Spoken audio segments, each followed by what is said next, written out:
Hey guys, welcome back to another video. If this is your first time on my channel, thank you so much for stopping by. If you've not already subscribed, please consider clicking the red subscribe button down below and just subscribing to join the family. And if you're a returning subscriber, I appreciate your presence on this channel. Thank you so much.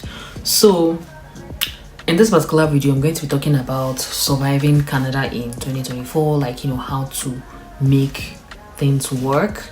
Because a lot of times I make videos and I'm talking about how to settle in, how life here is, living here, things to expect and things not to expect. Generally, I try to give things a realistic overview.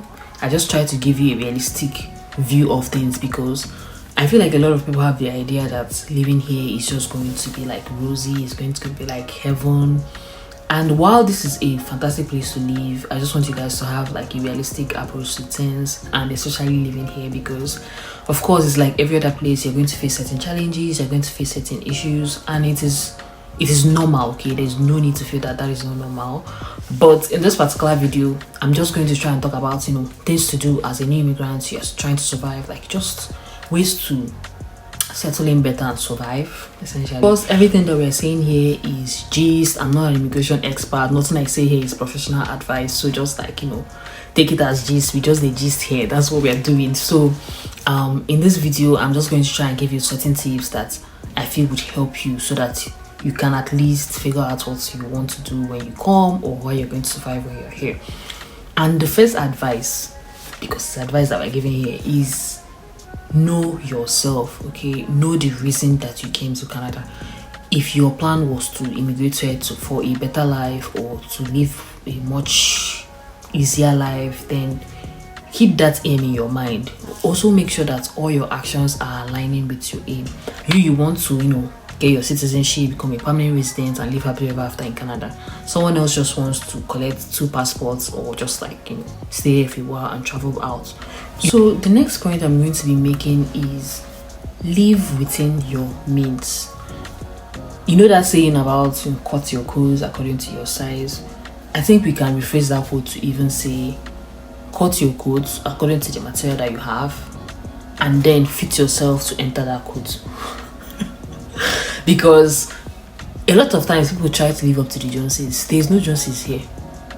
If you know whatever means that you can afford, I think you should fit your lifestyle into that, so that you avoid going broke, you avoid living above your means, you avoid going into debt. So no matter what you came with, if you came with a lot of money into the country, try and keep some aside for rainy days, because anything can happen. Any opportunity you have to save money, please try and save, because it is very, very necessary. Especially as a new immigrant, you need to have some small savings here and there for emergency. So the next thing I would say is avoid loans. Anything that will make you take any loan as a new immigrant, like you just arrived, you're trying to buy a car that will require you to finance, and every month they'll be taking out like $300 out of your card or out of your account. So you've just arrived, you've probably like just doing a small job, and now you're already paying $300 for a car, and now you have to also pay your rent, buy food, and if you came with your family, you need to also provide for your family.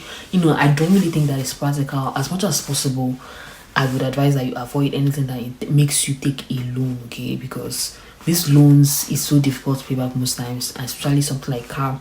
And if you're not able to continue the payments, they will come and repossess it. The car dealership most times, they will come and get it back and all of that.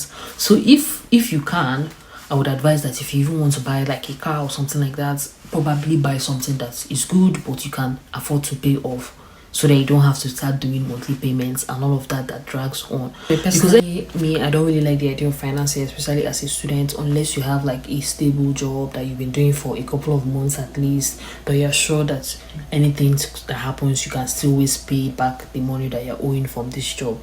But apart from that, just avoid anything that requires a loan, like a mortgage or something like that, because a lot of times you might not be able to continue long term. You pay the first few months and then you're stuck. The next point I want to make is be as hardworking as you possibly can. Be a hustler, be a hard worker. That is one thing that will save you in this country. A few days ago, I was reading a story on Nairaland about a man. He said he was a permanent resident, but he has not been able to find a job. He's not been working for like 1 year plus. So they've been living on, I think him and the wife, and he has some kids, they've been living on the money that they use as their proof of funds. That's what they've been surviving on. So he's just like commenting on Ireland that now he doesn't really want to continue. He wants to kind of look for a job, but a professional job, and he doesn't want to do survival job in quotes. So he was asking for, I think, career opportunities or something like that, saying he's trying to get something on LinkedIn. And when I was reading this story, I was quite surprised, because honestly, this was my first time of even hearing of such somebody not wanting to do survival job. What is really survival job? For me, I respect his opinion, but I don't even agree, because I've seen lots of people that are here, they have good careers, they are like well established in their career, but they still do part-time work, they still do some other jobs to kind of sustain the family, pay the bills, keep everything going. So I don't really think it takes anything away from you to do a part-time job, do care aid, work as a customer service personnel, or work in Walmart. I don't really think it takes anything away from anybody. I believe that everyone has to start somewhere, and if this is the job that you can get at this point to pay your bills, to eat, to survive, and pay your rent, I don't really think there's any need in saying that you cannot do it. So perhaps it might be a matter of pride, but I feel that to survive, and this is the job that you have to do, there's no problem. I think you have to do what you have to do to survive. So a lot of times people are like, I don't really want to work this kind of job and all this and all that, and that is the kind of jobs you might get as a new immigrant. Okay, as somebody that just came into Canada, you don't really have a lot of job experience. This is the kind of work that will be mostly available to you. Of course, some people are lucky and they're able to get something else, but immediately you arrive, especially those first few months, this might be the kind of jobs that are going to be open to you, and that's okay. Nobody said you have to be stuck in the same job. You can start from there and eventually work your way up. But the whole, you don't really want to do certain jobs, I don't really feel that is the way to go. So my next point is, the mass immigration in Canada has made the job market very, very, very tough. Like, a lot of times you'll be looking for a job, you'll be job hunting for months. I think I did a video on my job hunting experience. Like, you could be looking for a job for months and you might not really be able to get something that you want. So that is why you need to learn how to tailor your resume to certain roles, because you can't really have one particular resume that you use to apply for all the jobs that you're looking for. You could have a professional career that you have a particular resume for, then perhaps some customer care jobs, you have a separate resume that you're using to apply for these jobs. Now, you don't want to be in a situation where you apply for jobs and you're waiting for months and months and your bills are piling. That is why I was advising that if you can start from somewhere, if you're able to get a small job, that is best, so that at least you're paying off your bills, you're paying off your credit card, you're living, you're eating, you're paying your bills, your rent and everything, while you're not furthering your education or looking for a way to better your resume for the better jobs that you want to get in both. So that is why it is good to have that hard work mindset, be a hustler from the beginning.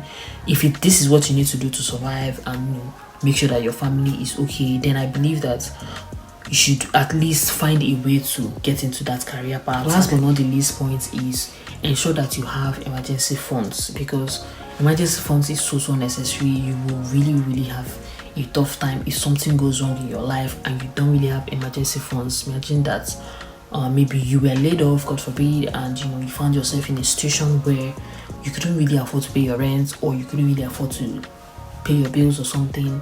You don't want to be such a desperate situation without at least a little bit of money.